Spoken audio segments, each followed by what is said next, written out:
بہت وقت پہلے کی بات ہے کہ پہاڑوں کے دامن میں ایک چھوٹا سا گاؤں تھا جس کا نام سبز وادی تھا۔ یہ گاؤں کبھی ہرے بھرے کھیت، لہلہاتی فصلوں اور چہچہاتے پرندوں سے آباد تھا، مگر اس سال بارش نہیں ہوئی تھی۔ سورج کی تیز دھوپ زمین کو جلا رہی تھی، دریا سوکھ چکا تھا اور کنویں میں بھی پانی کی ایک بوند بھی باقی نہ رہی۔ گاؤں کے لوگ بہت پریشان تھے، بچے پیاس سے بے حال اور مویشی کمزور ہو رہے تھے۔ ہر روز سب لوگ آسمان کی طرف دیکھتے اور دعا کرتے کہ کوئی بادل آئے اور ان کی زمین کو سیراب کر دے۔ اسی آسمان پر ایک ننھا سا بادل رہتا تھا، وہ دوسرے بڑے بادلوں کے ساتھ کھیلتا اور ہوا کے ساتھ سفر کرتا، مگر وہ ابھی چھوٹا تھا، اس کے پاس زیادہ پانی نہ تھا۔ بڑے بادل اکثر اسے کہتے، تم ابھی بہت چھوٹے ہو، تمہاری بارش سے کیا ہوگا؟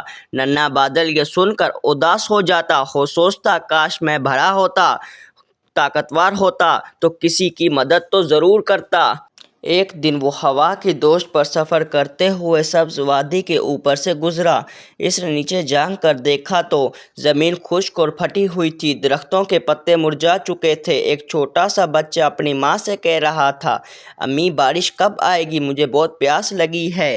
یہ منظر دیکھ کر ننھے بادل کا دل بھر آیا۔ اس نے سوچا، میرے پاس تھوڑا سا پانی ہے، اگر میں نہ برسا تو شاید ان کی امیدیں ٹوٹ جائیں۔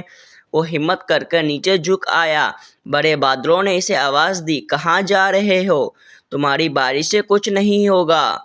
مگر ننھے بادل نے اب فیصلہ کر چکا تھا۔ وہ گاؤں پر آ کر ٹھہر گیا اور ہوا تھم گئی، آسمان پر ہلکی سی ٹھنڈک پھیل گئی، اور پھر ننھے بادل نے اپنی طاقت جمع کی اور ہلکی ہلکی بوندیں برسانا شروع کر دی۔ پہلے تو صرف چند قطرے، خشک زمین نے انہیں فوراً جذب کر لیا، مگر پھر بوندیں تیز ہونے لگیں، بچے خوشی سے ناچنے لگے، عورتیں برتن لے کر باہر آ گئیں، کسانوں کے چہروں پر مسکراہٹیں آ گئیں۔ بارش زیادہ دیر تک نہ ہوئی۔ ننھے بادل کے پاس پانی کم تھا، مگر اتنا ضرور ہوا کہ زمین کی پیاس کچھ کم ہو گئی۔ کنویں میں تھوڑا سا پانی واپس آ گیا، درختوں نے نئی جان پکڑ لی، گاؤں والوں نے آسمان کی طرف دیکھ کر شکریہ ادا کیا، یہ تھوڑی سی بھی بارش ہمارے لیے نعمت ہے۔ ایک بزرگ نے کہا، ادھر آسمان پر بڑے بادل یہ سب دیکھ رہے تھے۔ انہوں نے محسوس کیا کہ ننھے بادل کی چھوٹی سی کوشش نے لوگوں کے دلوں میں امید جگا دی ہے۔ انہیں اپنی بات پر شرمندگی ہوئی۔ اچانک دور سمندر سے ٹھنڈی ہوا چلنے لگی، بڑے بادل اکٹھے ہو کر سبز وادی کی طرف بڑھے۔ انہوں نے سوچا، اگر ایک ننھا بادل اتنی ہمت دکھا سکتا ہے تو ہم بھی آگے بڑھنا چاہتے ہیں۔ کچھ دیر میں پورا آسمان بادلوں سے ڈھک گیا، گرج چمک کے ساتھ موسلادھار بارش شروع ہو گئی، کھیت سیراب ہو گئے، دریا بھرنے لگا اور گاؤں پھر سے سرسبز ہو گیا۔ ننھے بادل خوشی سے جھوم رہا تھا۔ بڑے بادل اس کے پاس آئے اور بولے، ہمیں معاف کر دو، ہم نے تمہیں کمزور سمجھا، مگر تم نے ہمیں سکھایا کہ چھوٹی کوشش بھی بڑی تبدیلی لا سکتی ہے۔ ننھے بادل مسکرا کر بولا، میں نے تو صرف اپنا فرض ادا کیا ہے۔ اگر ہم سب مل کر کام کریں تو کوئی بھی مشکل بڑی نہیں رہتی۔ وقت گزرتا گیا اور سبز وادی پھر سے خوشحال ہو گئی۔